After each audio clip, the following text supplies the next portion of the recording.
अभी ठीक 3 दिन पहले एक हेल्थ जर्नलिस्ट एरिन एलिजाबेथ, इन्होंने एक्स पर एक पोस्ट डाला और इस पोस्ट में ना उन्होंने एक वीडियो शेयर करा है जो कि डॉक्टर पीटर मैककलग फाउंडेशन का है और यहाँ पर वो कह रहे हैं कि mRNA वैक्सीन से हार्ट में डैमेज हो सकता है। First, the mRNA is injected within lipid nanoparticles in your arm, resulting in inflammation and cardiac scarring. और ये वैक्सीन लेने के कई सालों के बाद सडनली एक दिन आपके हार्ट को डैमेज कर रहा है। वीडियो शुरू होता है इंजेक्शन से, जहां वो कह रहे हैं कि mRNA वैक्सीन जैसे कि फाइजर, मॉडर्ना, जैसे ही किसी बंदे की आर्म में लगता है तो लिपिड नैनो पार्टिकल्स बॉडी में घुस जाते हैं और ये बॉडी में घूमते घूमते हार्ट तक पहुंच जाते हैं और फिर हार्ट सेल में mRNA जाके स्पाइक प्रोटीन बनाता है, वही सेम प्रोटीन जो वायरस पे होता है। बॉडी को लगता है फॉरेन है, इम्यून सिस्टम अटैक करता है, लेकिन इस सब का रिजल्ट क्या होता है कि हमारे हार्ट में इन्फ्लेमेशन होता है। यहाँ इस वीडियो में ना एनिमेशन में कुछ रेड एरियाज दिखाए गए हार्ट के, तो ये जो इन्फ्लेमेशन हुआ था ना, इससे माइक्रो स्कार्स बन जाते हैं, लाइक छोटे छोटे से घाव बन जाते हैं हमारे दिल में। और जितने भी हमारे नॉर्मल टेस्ट होते हैं ना, चाहे वो लिपिड प्रोफाइल टेस्ट हो, चाहे वो हार्ट के इको हो या दूसरे टेस्ट हो,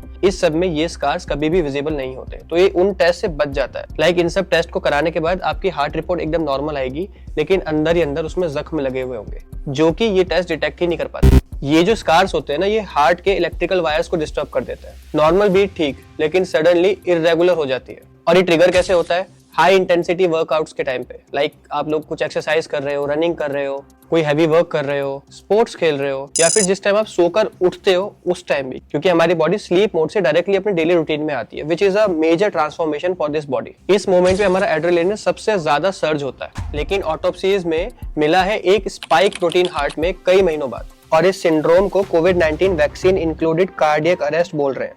सडनली, नो वार्निंग, हेल्दी लोगों में। अगर थोड़ा और टेक्निकली समझे तो वैक्सीन का फॉरन mRNA इम्यून सेल्स को एक्टिवेट करता है। ये सेल्स दो प्रोटीन रिलीज करते हैं, CXCL10 और IFN गामा। ये प्रोटीन्स और इम्यून सेल्स को हार्ट की तरफ अट्रैक्ट करते हैं, जिससे इन्फ्लेमेशन और डैमेजेस हो रहे हैं। इस रिसर्च के पीछे का मकसद था कि जो वैक्सीनेशन के बाद 2000 से ज़्यादा लोगों में हार्ट इन्फ्लेमेशन हुआ अकेले यूके में।